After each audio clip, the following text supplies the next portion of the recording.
I'm Van Sebastian here with my co-host S.A. Baz Collins for a special Written on the Edge Season 9, Episode 26 Pride Month interview.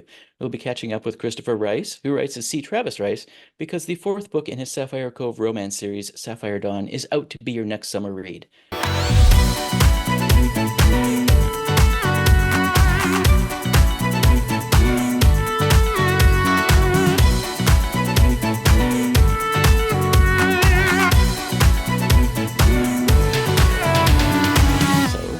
Let's introduce our guest. Christopher, welcome to the show. Thank you for having me. It's good to be back. It's my second visit, I think. It is your second visit. Yes, our returning champion. No. Absolutely. I'm joining the twofer club. There you go. Yes. So, Sapphire Dawn, it looks like Donnie got his own book. He did. He so did. I like to say Donnie. I did. Do I have to keep it clean on this podcast? No, not at all. Come on. I think to say Donnie is the only character in the series I would bottom for. That's how I'm selling this to certain members of the community. I really, from the moment this character walked on page in the first book, he was so brash. He was so shameless. He was so. I knew I wanted an adult entertainment performer in Logan's world when he was the hero of Sapphire Sunset, which is book 1.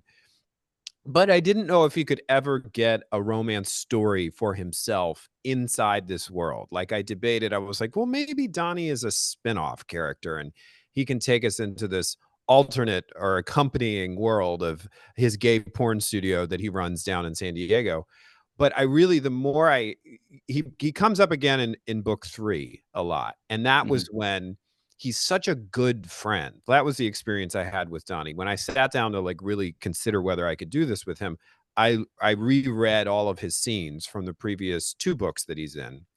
And I thought, this is actually a guy who's capable of a lot more than people give him credit for. And so I'm really happy to be doing his book. And I just, the standard thing, I do think all the books kind of stand on their own. They live in this interconnected universe, but I try to work really hard. I'm a terrible series reader. Like I forget everything. Like if you don't have a glossary and have a previously on this, whatever. right. That's where I think books should go eventually. So you open it up and it just says that to you. Absolutely. Previously in the Sapphire Cove series, blood sex was had. Well, so for folks who haven't read the series yet, let's explain what Sapphire Cove is. Sapphire Cove is something I drove my friends crazy about talking about possibly writing for 10 years. I mean, Eric Shaw Quinn, who is my producing partner and best friend and podcast co-host at the Dinner Party Show, I would start to go, should I write a gay romance series? I've written gay thrillers and I've written kind of bi romance and straight romance. I've been all, but I really have never done. And he was like, either do it or don't do it. I'm sick of hearing about it. So I had a really tough year. And I reached the Christmas holidays and I needed just a comfort read. And my comfort read is, I'm like an old white lady. I read like Nora Roberts. Like that's my comfort read. And I usually convert in my head, right? Like I think we learn to do that as queer people. Yeah. Like we consume a lot of media that's not about us. So we're like imagining ourselves into the female role or the male role with a male. But this book was really about, it was a trilogy that she had written years ago that I bought on a BookBub discount called the Holding the Dream trilogy, or the Dream trilogy, excuse me. Holding the Dream is book 1. And I just love the world of it. And I love the way these sisters were supporting each other, but also finding romance. It was just quintessentially contemporary romance for me. And I thought I would really love to do a gay version of this. And so I started sketching what I thought was just going to be a sort of passion side project, not even really a passion project because I didn't think I had the time. And that was December 2019. And so we all know what happened shortly thereafter. And suddenly I was at home with a lot of extra time. So but my plan was 3 books. So I'm at 4 now, which is a surprise to me. And I always knew the first 2. And I have a vague idea at the time. I had a vague idea. Now I'm pretty clear on what I think the final book is going to be, which is the next novel. I've always thought it as like a 5-book series. That's not true. I made a deal for 3 books. And then once I got to book 3, I was like, there are 2 more books here that I really want to do. Because romance novels are about characters, right? They're when they're good, they're very character driven. So you can't it's not enough, I think, to have a plot or a trope. You have to have at least one central character that you want to get what they want. Right. Yep. And so each of the books focuses on a different character, but they're all tied to the resort. Yes, absolutely. It's kind of like an upstairs downstairs kind of thing with a lot of them. The novels are really about the staff at the resort. Mm-hmm. The guests at the resort are not as interesting to me. This is not really a White Lotus kind of vibe. This is way more. It got compared to it a lot because the book and the series came out, but the TV show is very dark and very nihilistic and very arch. Mm-hmm. These books are not. These books they can be emotional and dramatic, and they deal with some pretty serious issues along the way, particularly the second book, Sapphire Spring.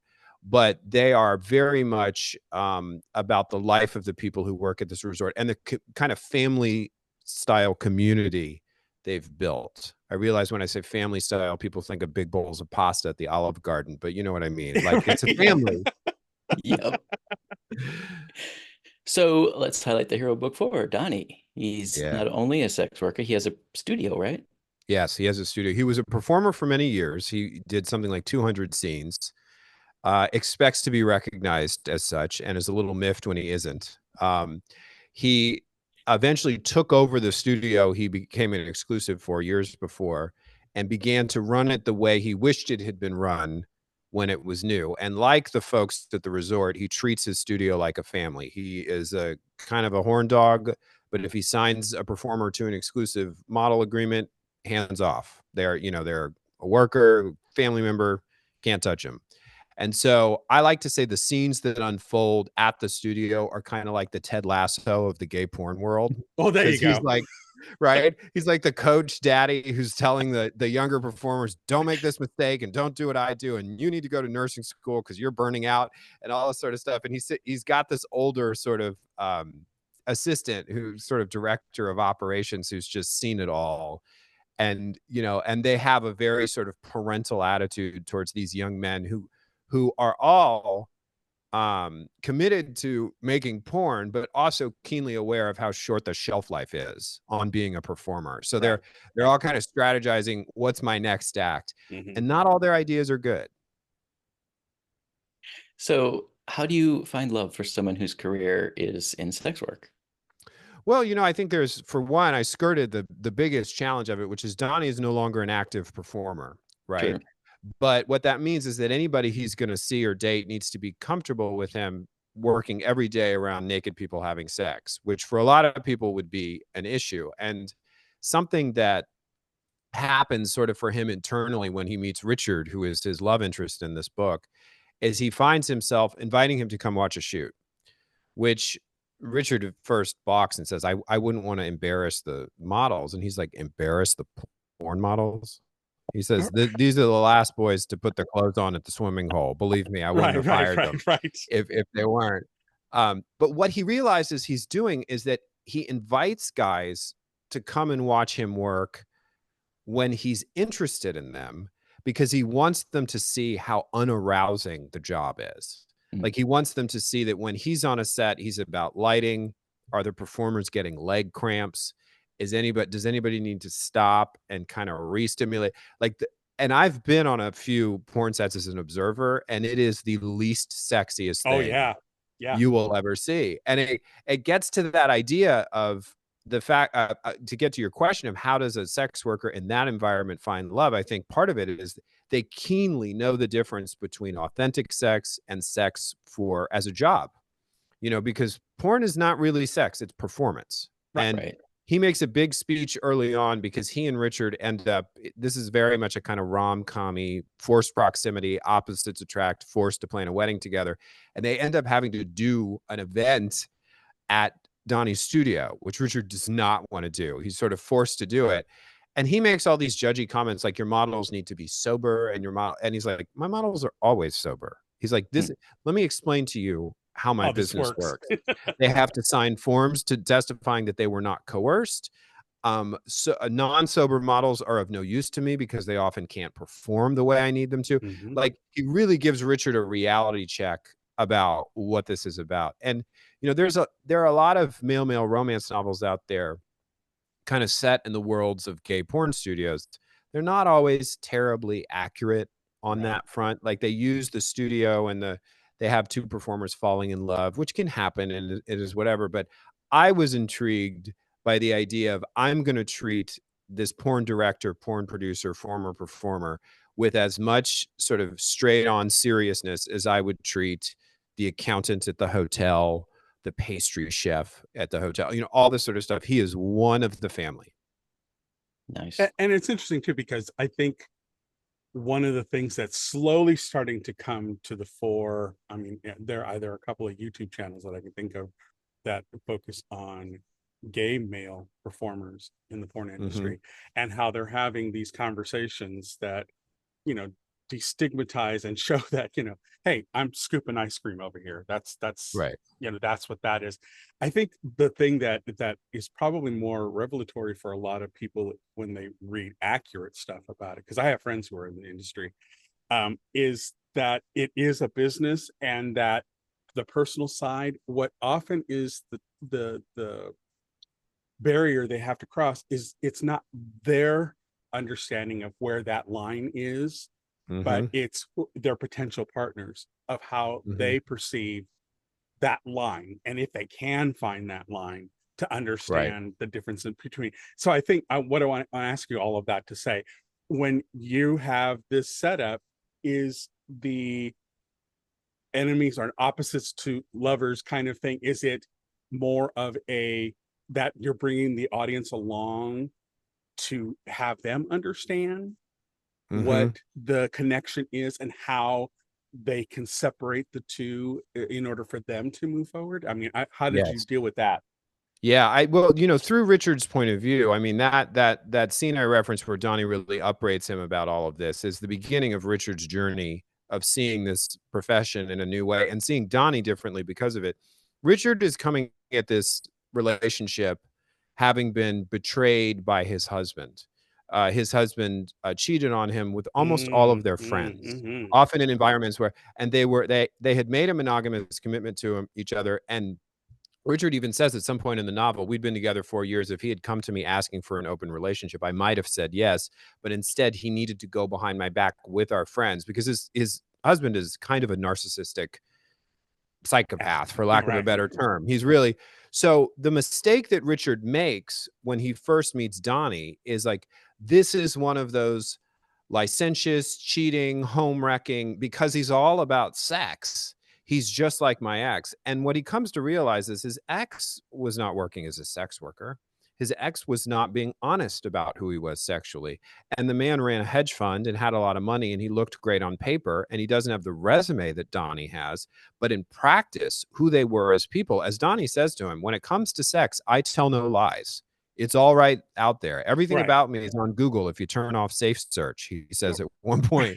So Richard starts to come to see Donnie as this man of incredible integrity and honesty and someone who can be trusted, unlike his wealthy, looks great on paper, would pop up in the society pages husband. And I think that's really attractive, like somebody who, you know, you're getting the one Donnie at all times, right? That's someone you can be a partner with, I think. And so that's part of the journey. And I think that is a way, fictionally, in a creative way, of trying to take the reader on that journey too. But I think there's really few groups I can think of that have worse representation in media than sex workers, because so often it's not written by them and there's no consulting with them. Yeah. And I have had friends in front of the camera, behind the camera for almost my entire time in Los Angeles, which is, you know, kind of still the gay porn capital of the world, since I moved out here almost 23 years ago now. So I was intrigued by it from the beginning. I don't want to be too academic about this. I've been a huge porn fan since I was like, you know, 19 years old, you know, like it was my gay media. Like it was exactly. Yep. You know, and I love the idea of the kind of fundamental character statement that Donnie makes about himself is, I like giving people something they have been told they're not supposed to have, particularly if it's something there's no reason they shouldn't have, which is, you know, consenting adults engaging in watching other consenting adults have sex for money. Like, who cares? You know, it's Right. not. So anyway, that's kind of the long answer. But you know, you're right. I think every writer has an agenda. You know, I know some of us balk at that word agenda, but I think particularly when you write fiction, your moral point of view about stuff is going to come out whether you like it or not. Right. Mhm. Right. And I also Did think you- that oh, I'm sorry, Vance. I also think that it's interesting that for readers who I don't want to say they don't partake of it, but I think what's really fascinating from a character point of view is that you can walk a audience member through something like that, and they can not even be aware that that's what's happening if Yes. you do it, if you craft it well enough. You know what I mean? That's the ideal, right? Yeah. That's the ideal. I remember hearing some of the theater director George C. Wolfe, who I think has done some movies too. I think he actually directed Rustin for Netflix, but he did a musical that I quite loved years ago called Jelly's Last Jam, which was about the life of Jelly Roll Morton. Right. And I remember in the interview, and I was a young man watching this documentary, they said, we hired George because he knows how to slip the knife in without you feeling it. And I was like, ooh, that's so sophisticated. That's almost and dramatic. parallel to what I say about Southern charm. Yeah, I Right. had a woman I worked with who was a Southerner, and she could be vile if she really wanted to. Yeah. And I turned to her at one point and I said, I know the definition of Southern charm. She said, what? I go, you smile as you slip them the knife. Absolutely. You know, And say sweetheart and darling. yeah, exactly. Mhm. So I was going to ask, did you approach any of your friends in the industry for advice on writing Donnie? Yeah, advice on writing Donnie's World, more specifically. Like I had a couple people that I would reach out to as research consultants, and I would text them when I had the thing that I really wanted to strike a balance with was the studio itself, Parker Hunter, had to have a kind of almost like TV show. Like I said, the Ted Lasso of the gay porn world. My understanding is that studios logistically have evolved considerably, but I did get enough people telling me that the type of studio they have, where they have basically a ring of standing sets that are all different elemental fantasies. They have a gym, they have a locker room, they have a doctor's office, they have a BDSM dungeon, they have all that sort of stuff. How implausible was that? And I found out that it was plausible. It was a thing that still kind of exists.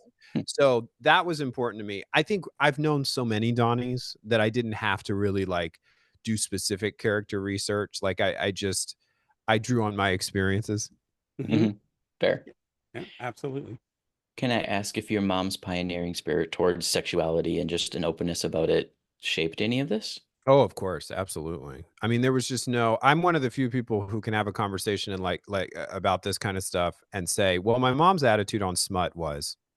You know, like, Right. because she really was. She just thought, you know, during my youth, she was of the opinion that everything the Catholic Church had taught her about sex was just a pack of lies. And she was really working to liberate herself from that. And even when she had her period where she went back to the church, she didn't take all that back on. She didn't become anti-gay. She thought the church's focus on sex was a kind of mania and a distraction. And she said, I remember in a CBS Sunday Morning interview, Jesus didn't go around the Holy Land talking about sex. He went around talking about love, Right. you know, like, so she was very much a complicated person on those issues, even when she was engaging more seriously with religion than she was when I was young, because there was no religion when I was very young.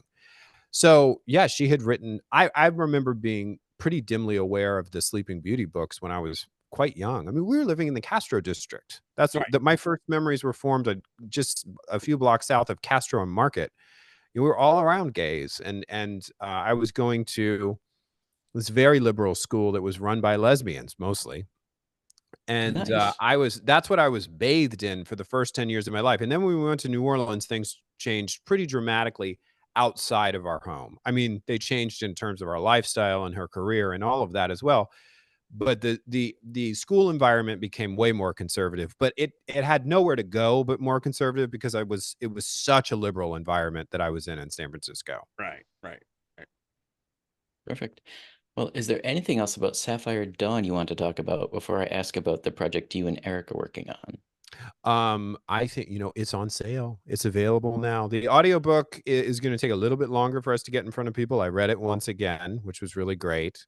I got a special voice for Donnie because he's from Michigan, and it kind of cut up my throat by the time I was done the book. But so yeah, it's all out there, and there's a special website for the series. Visit sapphirecove.com. Oh, nice. Excellent. Yeah. Perfect. So it sounds like you and Eric are working to solve a murder. Well, we kind of did. Which Yeah? is remarkable. I mean, the credit for solving it really goes to a man named Clark Williams, but we all worked together for years to try to bring attention to this long unsolved homicide here in LA of a young gay man named Billy Newton. And when we first started doing it, we just thought, well, it was in the pandemic again, nothing but free time to obsess. And we were doing our sort of true crime centric documentary over at the Dinner Party Show. It's called Christopher and Eric's True Crime TV Club. And we watched I'll Be Gone in the Dark, the HBO documentary about Michelle McNamara's obsession with the Golden State Killer. And we asked ourselves, what are our Golden State Killers? What are the cases we're obsessed with? Eric was obsessed with a strange kidnapping case that sort of never got closed out in the press. And it suggested there was a lot of gay stuff people were trying to sweep under the rug. And for me, it was Billy. Billy's murder had been documented year after year in listicles about the top 10 most gruesome unsolved Hollywood homicides. And he was usually the gay one. And in October of 1990, his severed head and feet were found in a dumpster behind a diner in Hollywood. And there had been no significant leads, no arrests. The cop who was one of the investigating officers initially reopened the case years later when she became captain of the Hollywood station, because that's how obsessed she was with solving it. And I just thought, if anybody knows anything, they're probably an older gay man living in Palm Springs. And that's really most of our audience for the podcast. So we are uniquely suited for trying to drum this up. And, there's ironically, the short version of this is very long, so I'll try to condense it even further. But basically, we started a tip line. We started doing repeated episodes about it, and we got a lead from a listener that seemed credible. And basically what this man said, and I checked out that he was where he said he was, when he said he was, and where he was living where he said he was. He said, I met Billy for the first time the last night he was seen alive at Rage nightclub in West Hollywood, and he left a man, which I left the bar with a man that I had been hitting on and getting nowhere with. And that man bore a striking resemblance to Jeffrey Dahmer. And it was like, oh my God, what? Jeffrey Dahmer in LA? Like, could this be happening? So we looked into this and we put this story out there, but we qualified it as much as the guy who brought us the lead had qualified it by saying, maybe it wasn't Dahmer. They just looked a lot like Dahmer. But what I knew was that nowhere in the police files was there a mention of Billy leaving the bar with anyone. He just sort of vanished into thin air that night, Sunday night. So that generated all of this attention. And what happened is someone eventually, the LAPD homicide detective who inherited the case on a big stack of cold cases, called us, reached out to us, and started engaging with us in our podcast, which was exactly what we wanted, which was the right people paying attention to it. So we had him on for years. He investigated the Dahmer lead. He interviewed the gentleman, Ron Wheeler, who had brought it to us.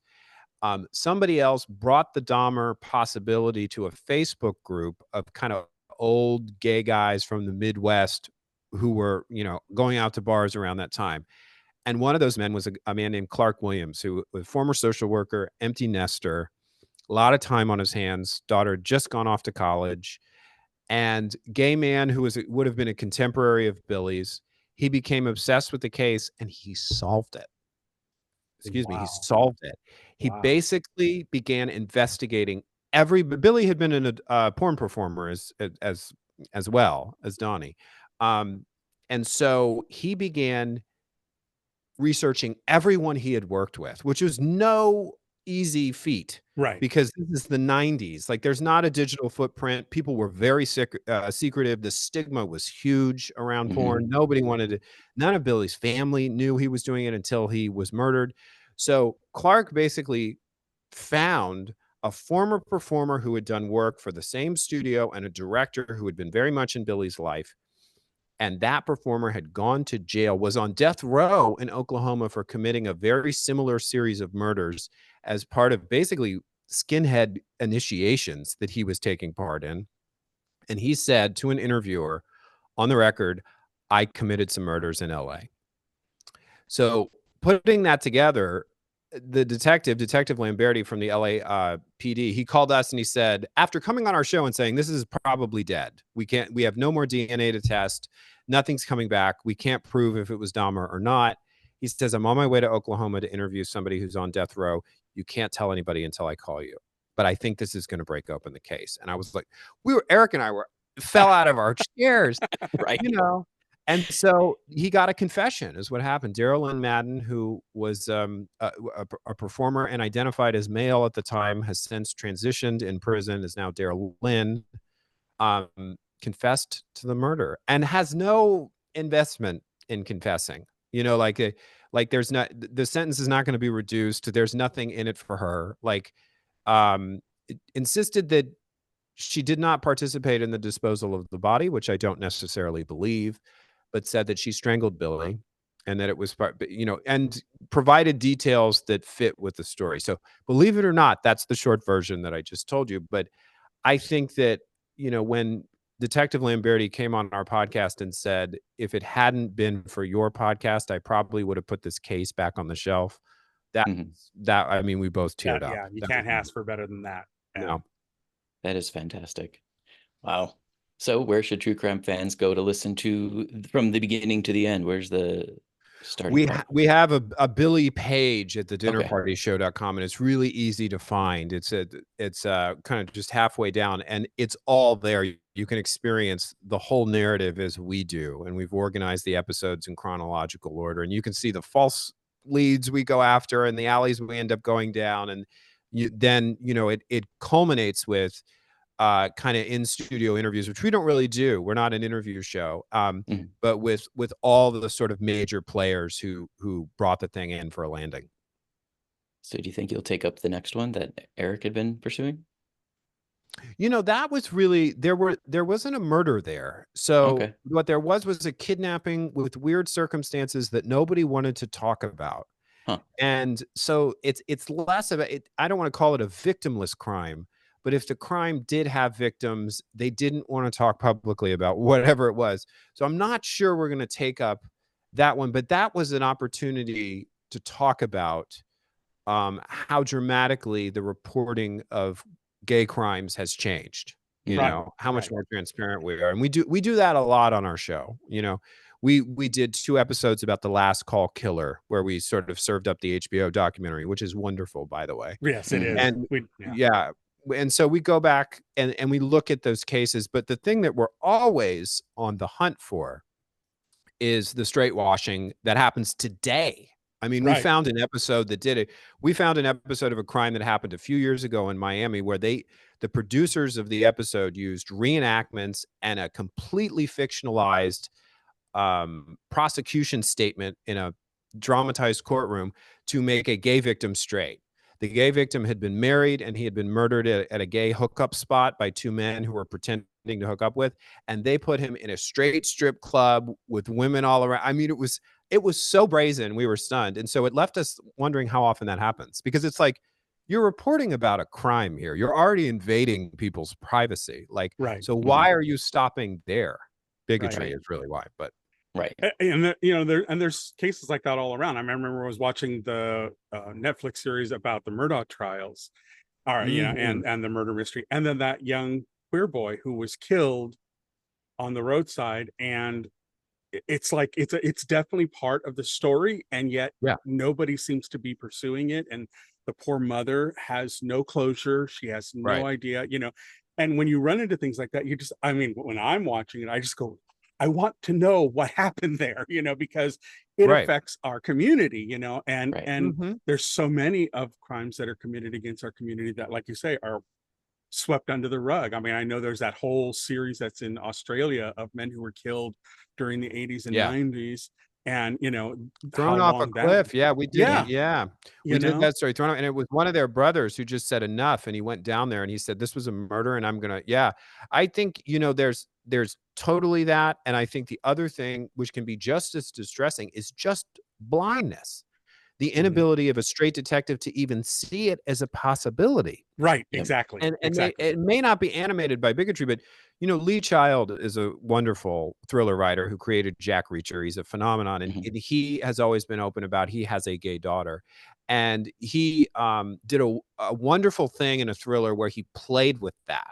He had these two men in a motel room together. They had been killed, and you never assumed that they were in the motel room together because they were lovers. He played with the blindness of the audience, and he got me, big old loudmouth gay me. It was a great twist, and I think that's a more cheerful example, a fictional example of what we're talking about. But I think that blindness keeps cases from being solved. Yeah, I mean, and it's throughout history. I mean, you have the famous skeletons that are called the lovers and everything, and how they had this whole thing right up about it when they found the bodies in an archaeological dig, and then you come to find out they were two men, not a male and a female. The straight washing that goes on and on and on. It's just, it's amazing to me how far are the straights okay? I think it's amazing to me how far they'll go to straight wash something. It's like, wow. And the story that chilled me is it's not an example of straight washing, but I think it's something that I always keep in mind when I consider historians from older periods, which is, I believe it was the 25th dynasty in Egypt, right? This was an archaeologist found statues that clearly indicated that for an extended period of history, not an epoch, there was an African ruling monarchy in Egypt itself. And it was because the statues very much resembled African, non-Caucasian human beings, and he destroyed them with a sledgehammer. He literally erased them from the record because he was not going to be the historian associated with that revelation. He didn't want to believe it was true. It was true. So never underestimate the profit motives and the bigotry of historians from previous years. Yeah, absolutely. Wow. So I know we're coming up on time, and that was a terrifying note to end on. So. Join us for the cheerful podcast. Right?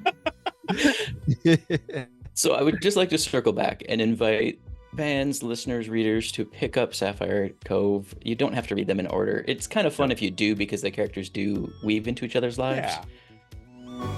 But I don't know. It is fun. It's like a Bridgerton thing. I think you get a certain level of enjoyment, but I'm always trying to write them so that you can jump on at any point. Because if there's something I'm not relying on your knowledge of a past book, because like I said earlier, I'm a terrible series reader. So last time on Sapphire Cove. Yeah, who is that? Is there a Wikipedia page for this book? Awesome. All right. Well, Christopher, thank you so much for being with us today. Thanks for having me. It was great to see you guys again. It was our pleasure. And good luck with the summaries. I can't wait to hear the audiobook and the deep voice, Donnie. Nah. Yeah. All that vocal fry. Right? I need some water. Right? All right, folks, we at Written on the Edge are proud to introduce you to new media by queer content creators. So if you enjoy learning about new artists or hearing our thoughts on entertainment media, like, subscribe, hit all the bells and whistles. The show was produced by Rogue Ravens Media. For our website, to sign up as a guest, visit www.rotepodcast.com. Tune in next week for your queer media fix. Okay.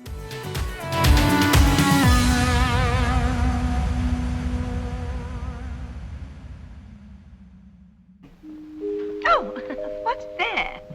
Closing time. The bums rush in melody, dear.